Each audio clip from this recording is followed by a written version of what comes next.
Due to the graphic nature of this cult's crimes, listener discretion is advised. This episode includes discussions of graphic material that some people may find offensive. We advise extreme caution for listeners under 13. On the night of June 29, 1967, 34-year-old Jane Mansfield was riding along US 90 near the Rigolets Bridge just outside New Orleans. Mansfield was joined by driver Ronnie Harrison, her 3 children, and her attorney and partner, Sam Brody. Months earlier, Brody had gotten into an argument with Church of Satan leader Anton LaVey after desecrating his chapel. LaVey had cursed Brody and proclaimed that he would be dead within months. At about 2:25 a.m., a truck spraying insecticide created a fog on the road. This caused a tractor-trailer ahead of Mansfield's car to slow down. Harrison, unable to see the tractor-trailer, drove full speed into its rear. Mansfield, Brody, and Harrison were killed instantly. At that very moment, 38-year-old Anton LaVey was at his home in San Francisco, cutting out photos of himself from a magazine. As he was about to paste a clipping into his scrapbook, he noticed a story on the back of the clipping about Jane Mansfield. LaVey noticed that in clipping the article, he had inadvertently cut the photo of Mansfield right across her neck. Moments later, his phone rang.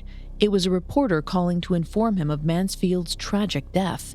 Anton was stunned. Then the reporter delivered the most chilling news.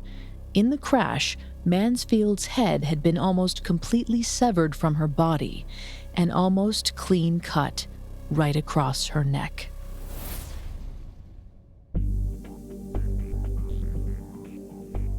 Hi, I'm Greg Polson. And I'm Vanessa Richardson. And this is Cults on the Parcast Network. Today we continue our deep dive into the Church of Satan, founded in 1960s San Francisco by Anton LaVey, the self-appointed high priest and arguably the most famous Satanist in history.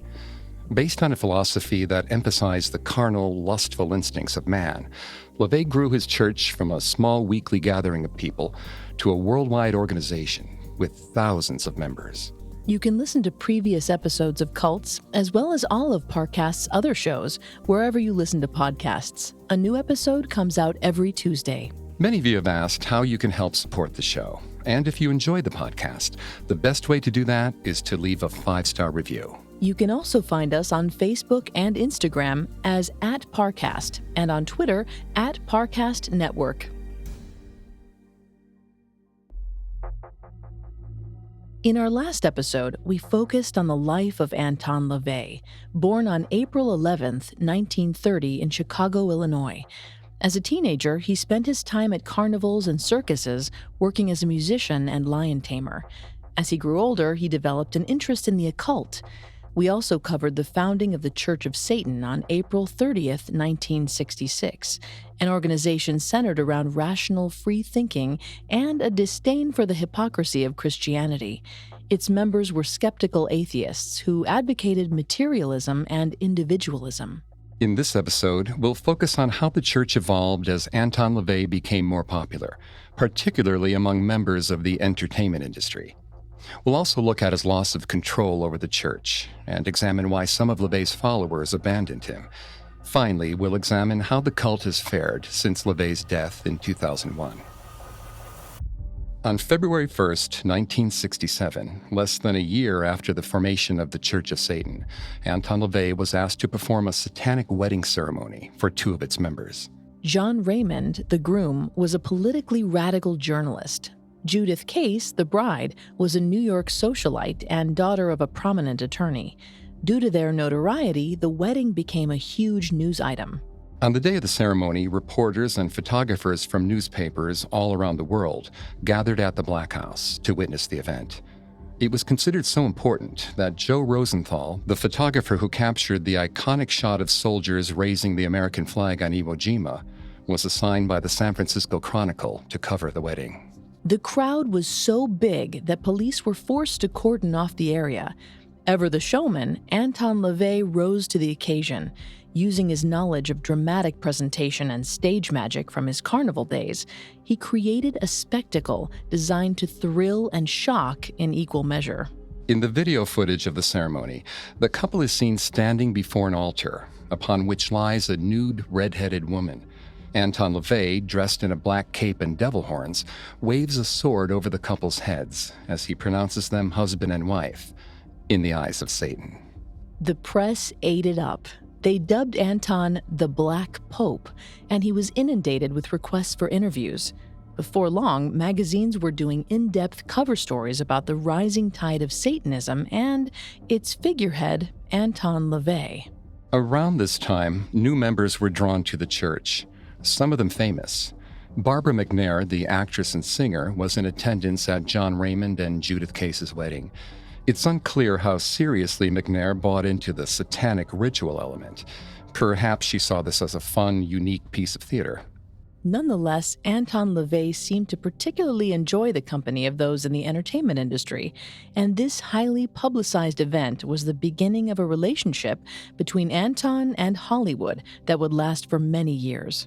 Vanessa's going to take over on the psychology here and throughout the episode. Please note, Vanessa is not a licensed psychologist or psychiatrist, but she has done a lot of research for this show. Thanks, Greg. Anton LaVey's desire to be part of the celebrity world makes sense, since that world is especially welcoming to narcissists. In a 2006 study, doctors Drew Pinsky and Mark Young studied 200 celebrities using the Narcissistic Personality Inventory. They found that celebrities are 17.84% more narcissistic than members of the general public. The constant attention and adulation that celebrities receive on a daily basis would be pure fuel for the narcissist. During this period, Anton LaVey came into contact with someone else of note, future Manson family member Susan Atkins. In 1967, Anton was curating an event called the Topless Witches Review at a San Francisco night spot in North Beach. Atkins was working as a stripper at the club when LaVey saw her perform. He approached her boss, Mr. Garnett, about hiring her to perform in the show. Her role was a topless vampire who emerges from a coffin and dances around the stage in a cape. She was immediately struck by LaVey, particularly his physical appearance. Atkins said, quote, "The man seemed to be dressed entirely in black. His face and the top of his bald head were extraordinarily pale, white. The intensity of the stranger's black eyes deepened as he watched my movements." End quote. In reflecting on this time, Anton remembered her as just another Hate Street burnout. LaVey said, quote, "She'd beg off rehearsals, saying she had a fever of 108, but in the end, she made a fine vampire." End quote. LaVey invited Atkins back to the Black House for gatherings and rituals, and the pair became very close for a short time.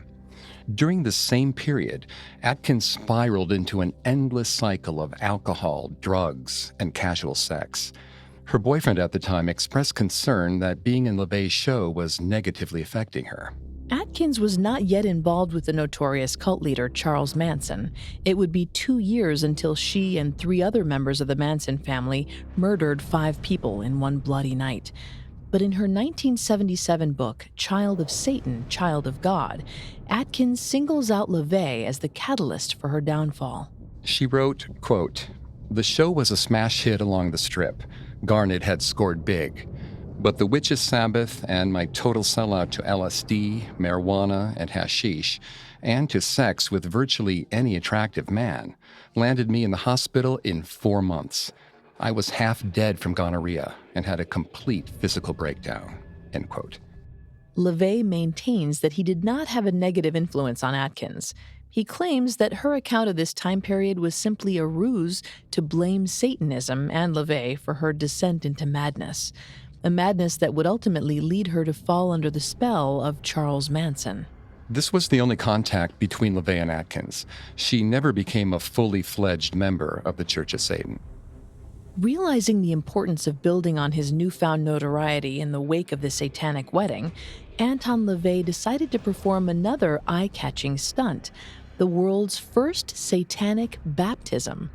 LaVey said, quote, Rather than cleanse the child of original sin, as in the Christian baptism imposing unwarranted quilts, we will glorify her natural instincts and intensify her lust for life."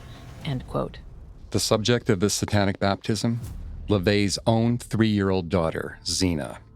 It would be a startling visual, the blonde, smiling, angelic child being blessed in the name of the devil.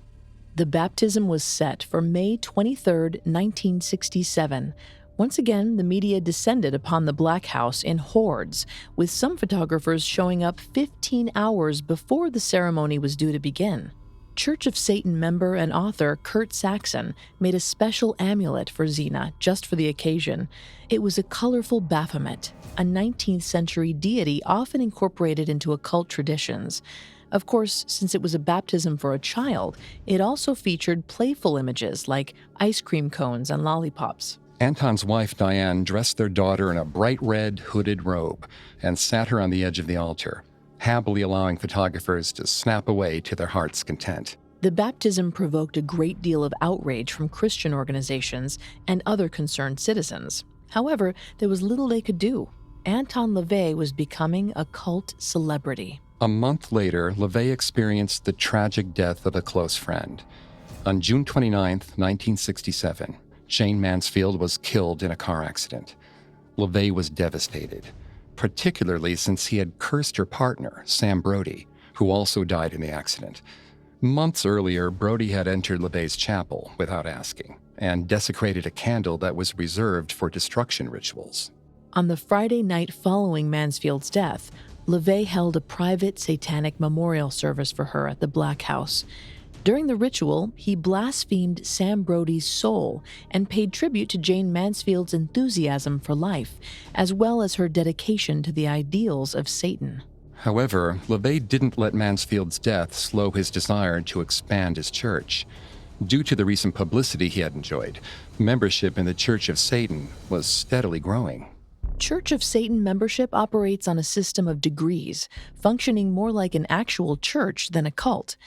The first degree is active membership. In order to be approved for active membership, individuals are required to submit an application as well as answer a lengthy series of questions.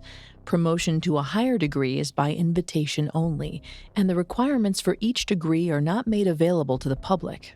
Members of the 3rd through 5th degrees constitute the priesthood. This is the highest level attainable for a Church of Satan member. LaVey devised a system of 5 initiatory levels that the individual could advance through by demonstrating knowledge of satanic philosophy, as well as evidence of relevant personal accomplishments in life. These levels are known as apprentice, Satanist 1st degree, brother or sister of the cauldron, witch or warlock 2nd degree, priest or priestess of Mendez, wizard or enchantress 3rd degree, Magister Cavami, Magister Templi, Magister Magnus, Magister 4th degree, and Magister Satanis, Magus 5th degree. All prospective members are required to pay a $225 fee and fill out a registration statement. Once they're approved, they're given lifetime memberships and are not required to pay annual fees. In 1968, sensing an opportunity to expand the Church of Satan beyond San Francisco, LaVey established a number of branches of the church that he termed grottos. These included the Babylon Grotto in Detroit, the Stygian Grotto in Dayton, and the Lilith Grotto in New York City. LaVey visited his constituents around the world, wherever he traveled, blessing them with papal visits to their grottos. He was typically greeted by the enthusiastic constituents with an excess of ceremony. However, this pomp and circumstance did not impress him. LaVey said, quote, "It became rather embarrassing after a while. I'd step off the plane and there they'd be, all huddled together to meet me in their black velvet robes and capes with huge Baphomets around their necks. Many of our grassroots people didn't know much about subtlety then, or decorum. I was trying to present a cultured, mannered image, and their idea of protest or shock was to wear their lodge regalia into the nearest Denny's," end quote. Anton's disdain for these individuals was clear. According to recovery expert Dr. Sherry Steins, narcissists often enjoy feelings of contempt or disdain. This can be a result of projected shame and rage. The narcissist, who is incapable of experiencing any depth of vulnerability, projects their shame and rage outwards onto certain targets, so they don't have to carry this shame and rage within themselves. This projection can sometimes take on the form of disdain, disgust, and contempt. LaVey clearly wanted to surround himself with individuals who he felt were cultured and sophisticated: artists, writers, actors, musicians, and so on. These constituents that he met on his travels, however, were the total opposite. This was the first sign that made LaVey realize that outside California, the Church of Satan was growing into something very different. In an effort to correct what he saw as bad Satanism forming across the country, Anton released a vinyl LP entitled The Satanic Mass in 1968. Issued on his own label, Morgenstern, this record contained the audio recording of the baptism of his daughter Zena on side 1. On side 2, his recital of the then unpublished book, The Satanic Bible. At this point, it was little more than a collection of essays and musings on the occult. However, it formed the basis for what would eventually become the single most important document to influence contemporary Satanism. We'll follow the success of the Satanic Bible in a moment. Now back to the story. It was 1968, and Anton LaVey had just released an audio recording featuring excerpts from the Satanic Bible, a collection of writing that was still very much a work in progress. However, the idea of releasing the Satanic Bible as a full-length book did not actually originate with Anton. Rather, an Avon Books editor named Peter Mayer. Following the immense success of the film Rosemary's Baby, in which LaVey had a small role, and the subsequent rise in popularity of Satanism and the occult, Mayer decided the time was right for a Satanic Bible. He could think of only one man to author it. Mayer approached LaVey about the project, and he immediately jumped at the opportunity. Anton and his partner Diane assembled their existing material, expanded on it, and wove it together to create the core of the Satanic Bible. This material included a short paper that served as an introduction to Satanism, an assortment of polemical essays, and a handout containing instructions for ritual magic. However, Anton and Diane ran into a problem. Even after fleshing out their pre-existing material, their manuscript was still nowhere near the required length of approximately 250 pages that their publisher was expecting.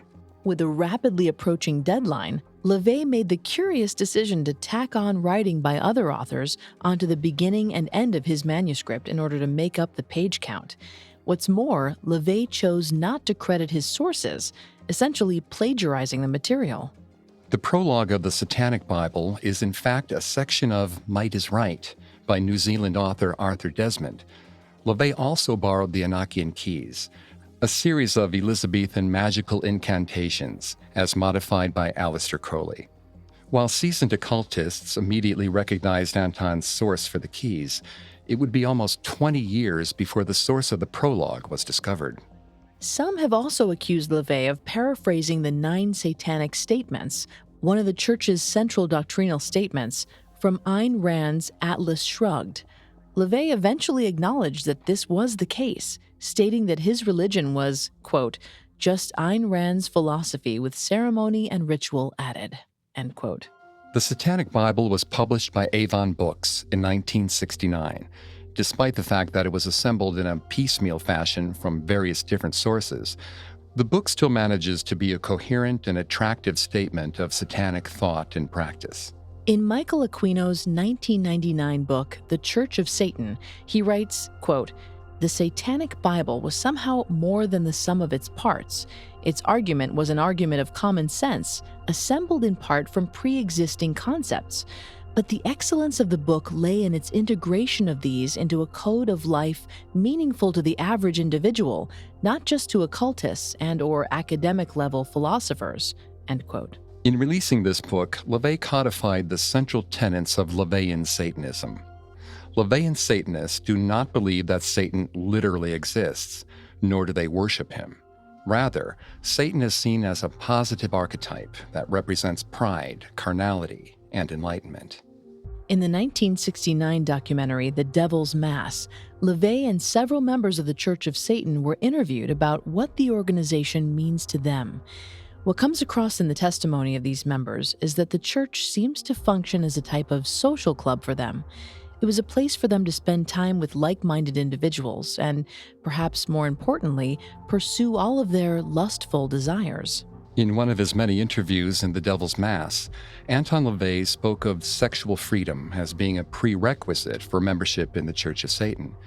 He felt that individuals should be free to indulge in all of the so-called fetishes and aberrations that they desire, without being made to feel like they were sick or perverted.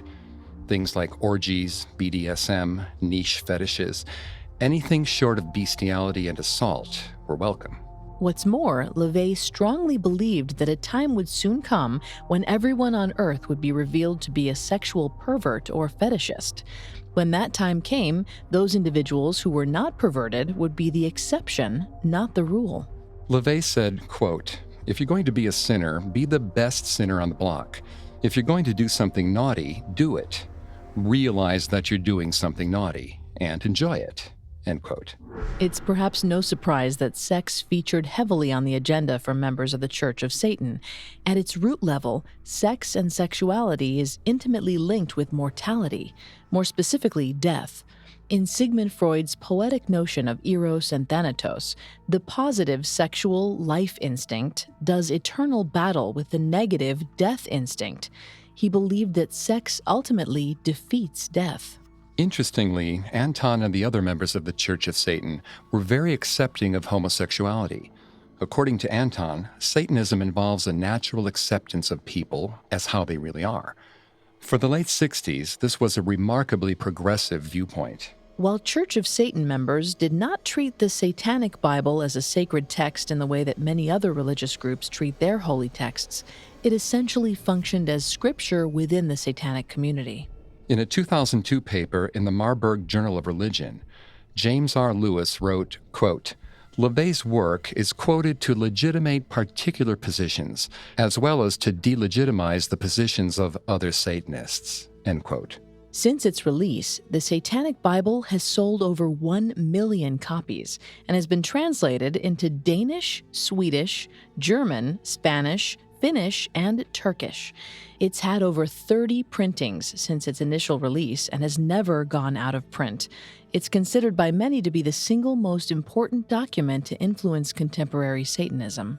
While 1969 was a successful year in many ways for LaVey, it also brought some negative attention.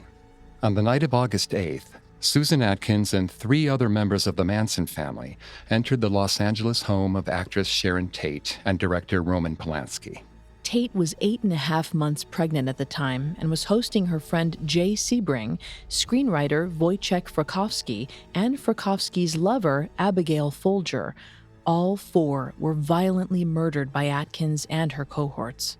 Despite the fact that LaVey was not involved with the murders, the apparent ritualistic nature of the crime, along with the media suggestions that the Manson family was a satanic cult, led to a great deal of unwanted publicity.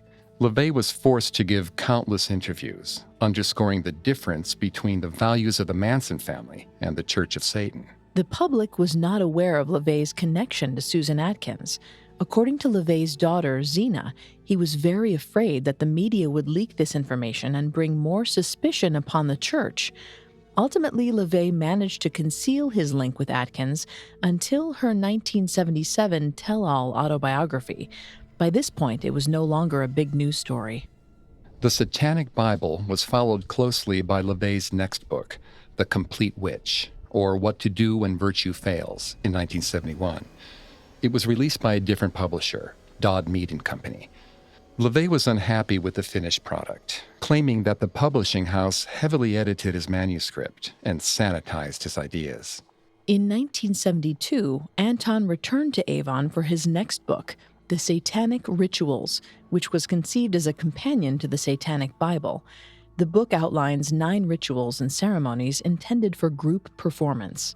One of the ceremonies included was LaVey's own satanic baptism that he performed for his daughter, Zena.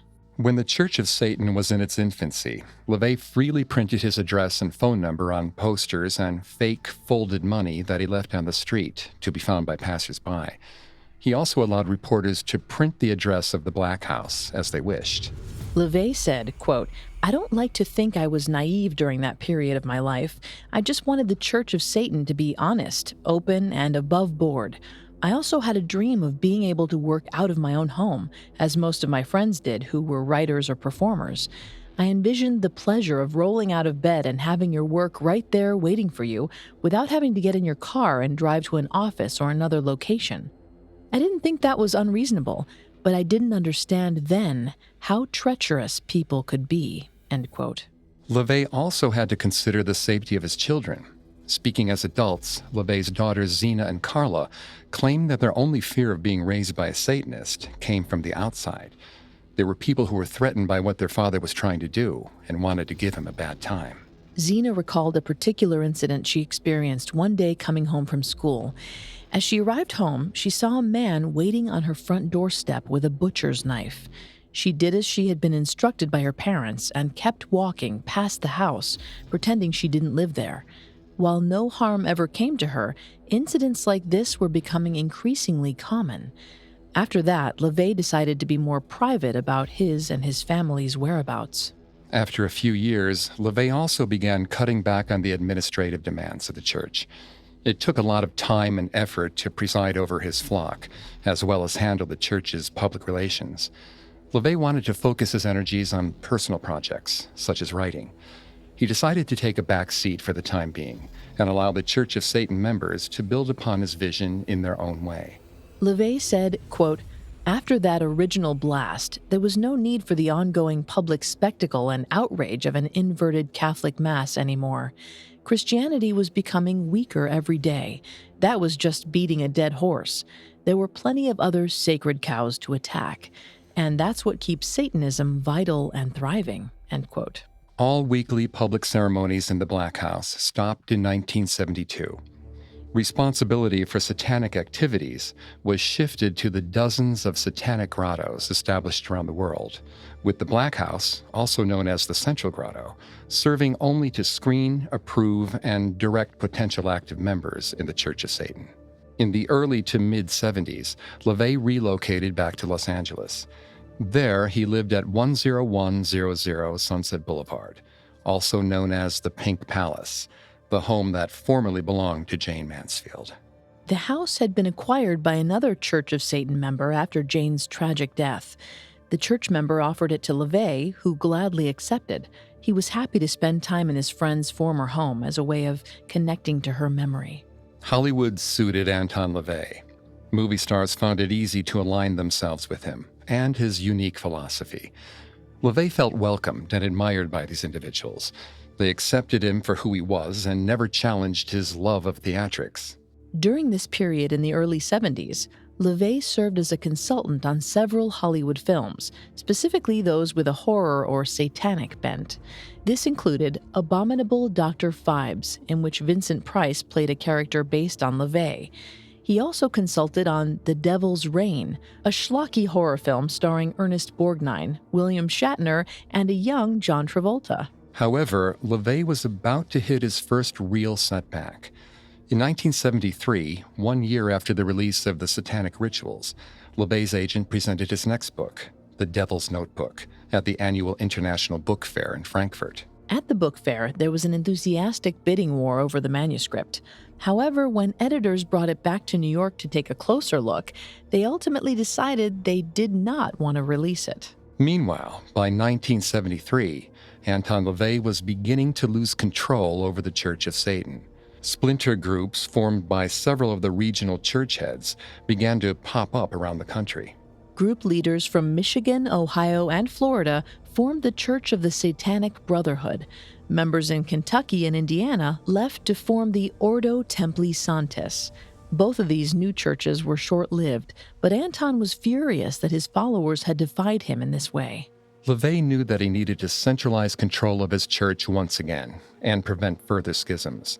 He wanted to return to the core values that defined the organization's early years. He wanted his church back.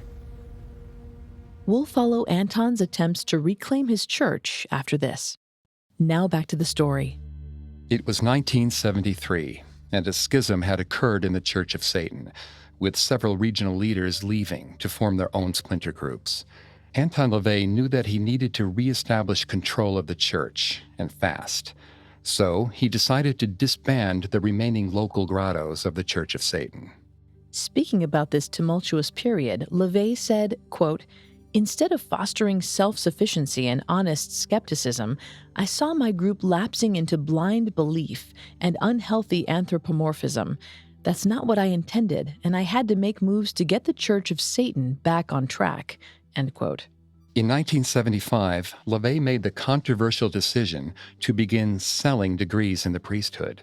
Prior to this point, individuals were required to answer a lengthy series of specialized questions before being approved for active membership. Now, anyone who had the money could be admitted. This new policy rankled some of the membership, including high-ranking member of the church, Michael Aquino. Aquino was a former military intelligence officer who specialized in psychological warfare. After joining the Church of Satan in 1969, he quickly rose through the ranks. By 1971, he was ranked as a Magister Caverns of the Fourth Degree and edited the church's publication, The Cloven Hoof. Anton LaVey placed a lot of trust in Michael Aquino, and in 1973, LaVey bestowed upon him the previously unattained rank of Magister Templi of the Fourth Degree. By this point, Aquino was considered by many to be LaVey's right-hand man in the church. However, Michael Aquino believed the satanic priesthood to be sacred and irrevocable. So when he learned of LaVey's plan to sell degrees in the priesthood, Aquino chose to resign and form his own organization, the Temple of Set, in 1975. The name refers to Set, the Egyptian god of the desert. Aquino claimed that during a ritual in which he evoked Satan, the devil revealed that his true name was that of the Egyptian deity. Many former members of the Church of Satan flocked to this new group whose central tenet was that members should seek self-deification and thus attain an immortality of consciousness. When asked about this in a 1991 Rolling Stone interview, Aquino said, quote, "In my letter of resignation, I said essentially that the Church of Satan is not the same thing as the Church of Anton LaVey. Those priesthoods are not yours to sell." End quote. By selling degrees in this way, LaVey was unintentionally taking psychological ownership away from his members. In a 2004 study by Lynn Van Dyne and John L. Pierce, they found positive links between psychological ownership for an organization and employee attitudes, such as organizational commitment and job satisfaction. Thus, the less psychological ownership that Aquino felt as a member of the Church of Satan, the less likely he was to want to be a part of it. Aquino believed that LaVey was turning his back on Satan and on the members of his church who had built an organization that they could be proud of. He claims that Anton lapsed into a bitter retreat from which he never emerged. Perhaps unsurprisingly, LaVey's version of events was a little different. In a 1991 interview with Lawrence Wright for Rolling Stone, LaVey said, quote, "It was not a schism, it was a drop in the bucket. Aquino took 28 people with him and started spreading the rumor that the Church of Satan was defunct and that he had gotten the divine word from the man downstairs to take over." End quote. LaVey felt he still had control of his church. He decided to reinstate the grotto system in 1980, although this time it wasn't strictly managed through the central grotto. LaVey wanted the church to become a truly Kabbalistic underground, rather than degenerating into a long-running public pageant or a pen pal club for Satanists. LaVey was adamant that an individual's status within the Church of Satan should reflect their status outside the organization. In other words, high-ranking people in the world outside should hold a similar position within the group, and vice versa. During this period, LaVey became more selective about granting interviews to media outlets. This, coupled with the fact that his doors were no longer open to anyone off the street for his lectures, led to rumors of the end of the Church of Satan and of Anton LaVey's death. After many years as the center of attention, LaVey was becoming a ghost. It was now the early 80s, and Anton LaVey had spent the past several years out of the public eye. For someone who previously craved the spotlight, he had become a relative hermit. In 1984, Anton LaVey separated from his partner Diane Hegarty and began a relationship with his personal assistant, Blanche Barton. In 1988, Hegarty filed a court case against LaVey, claiming that she was entitled to half of the church and the Black House. The court agreed. In 1991, Anton LaVey lost ownership of the Black House on California Street. A San Francisco judge ordered him to sell the property, along with all of his satanic memorabilia, and split the money with Diane Hegarty. Included among the artifacts that Anton was forced to part with were a shrunken head, a reproduction of King Tut's sarcophagus, and a stuffed wolf. Despite losing ownership of the house, LaVey was able to maintain residence there. He sold the property to a wealthy friend, property developer Donald Werby, who allowed him to continue living there for free. However, it was around this time that Anton LaVey's self-created image began to be seriously challenged by others. Most notably, a 1991 Rolling Stone article by Lawrence Wright reported that many of LaVey's claims about his life were entirely falsified. Wright found that no one by the name of LaVey ever worked as a musician or cat trainer for the Beatty Circus. He also discovered that neither LaVey nor Marilyn Monroe ever worked for the Mayan Burlesque Theater. Finally, he confirmed that LaVey never worked for the San Francisco Police Department.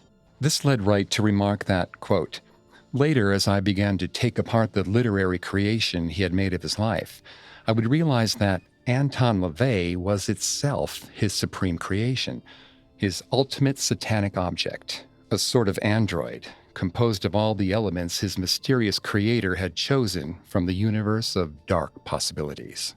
End quote. In 1992, Anton LaVey published his fourth book, his first in 20 years, entitled The Devil's Notebook. It was a collection of 41 essays on topics such as Nazism, cannibalism, terrorism, and the construction of artificial human companions. The book sold modestly, enjoying only a fraction of the success of the Satanic Bible. In 1994, Anton LaVey released his first album, Strange Music. This was followed shortly by Satan Takes a Holiday in 1995. These records featured LaVey on synthesizer, performing many of the old standards he had supposedly played at carnivals, burlesque houses, and circuses over the years. For the majority of the 90s, however, Anton LaVey remained out of the public eye. Some believed he was displaying increasingly paranoid behavior during this time. There were also rumors he suffered from a heart condition. On October 29, 1997, Anton LaVey died of a pulmonary edema at St. Mary's Hospital in San Francisco. He was 67 years old.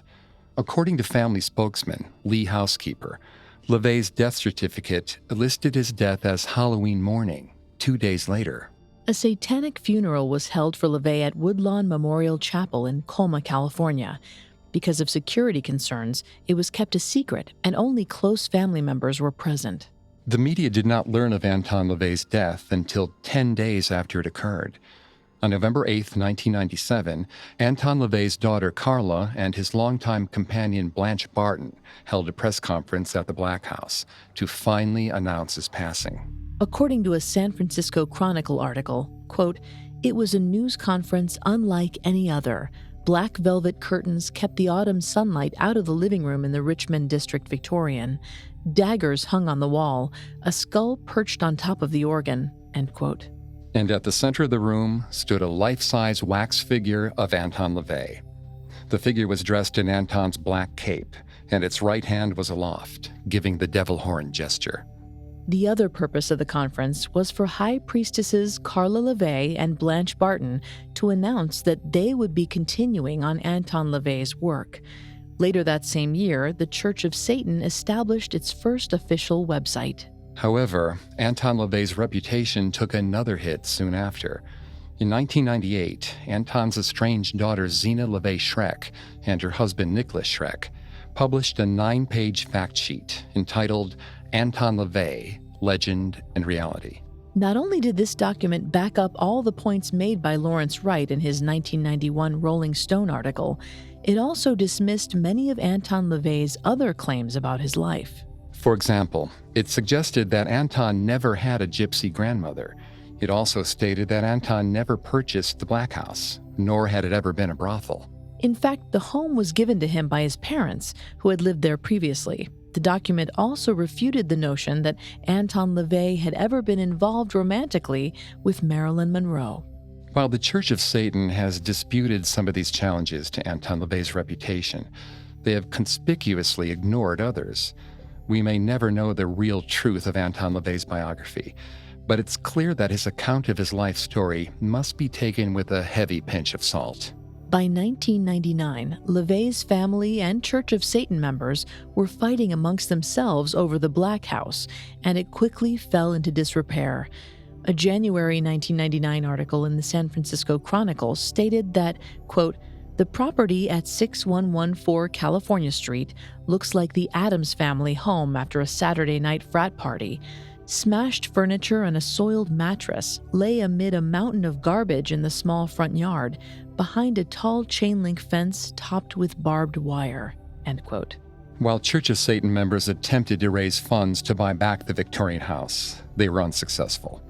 The Black House was demolished on October 17, 2001. Since 2001, the Church of Satan's headquarters has been, appropriately enough, in Hell's Kitchen, New York City. That year, the church also welcomed a new high priest, Peter H. Gilmore, who retains the position to this day. It's unclear how many people are currently members of the Church of Satan. Since its inception, the organization has refused to give out a precise count. LaVey felt that if membership numbers were ever judged to be too large, people might find the church threatening. However, the church experienced an exodus of members to online groups in the 2000s, so it is fair to say that numbers are not what they were during the heyday of Anton LaVey's reign. With the advent of the internet, it's possible that prospective members can now find what they're looking for in niche subforums and online groups, instead of gathering with like-minded individuals in person. Perhaps in this modern age, there's less need for an organization like the Church of Satan. While no one can deny the impact Anton LaVey had on modern Satanism, the details of his life will always be subject to dispute. Those who follow him will undoubtedly take him at his word. However, skeptics will point to the many proven inaccuracies and fabrications that pervade his personal history. In Lawrence Wright's 1991 Rolling Stone article about Anton LaVey, the author perfectly sums up this dichotomy. He wrote, quote, "The details of his life, both real and fabricated, are craftily fitted to the iconography of pop culture. Anton LaVey is an imaginary creation, as real and as false as a soap opera character, or a comic book anti-hero," end quote. One can't help but feel that LaVey would appreciate this description. Thanks again for tuning in to Cults. We'll be back with another episode next Tuesday. Some of you have asked how you can help the show. If you enjoy Cults, the best way to help is to leave a 5-star review wherever you're listening. You can find Cults and all of Parcast's podcasts on Apple Podcasts, Spotify, Stitcher, Google Play, CastBox, TuneIn, or on your favorite podcast directory. You can also find us on Facebook and Instagram as @Parcast and Twitter @Parcast Network. We'll see you next time. Cults was created by Max Cutler and is a production of Cutler Media and is part of the Parcast Network. It is produced by Max and Ron Cutler, sound design by Russell Nash, with production assistance by Ron Shapiro, Paul Mahler, Maggie Admire, and Carly Madden. Cults is written by John Purcell and stars Greg Polson and Vanessa Richardson.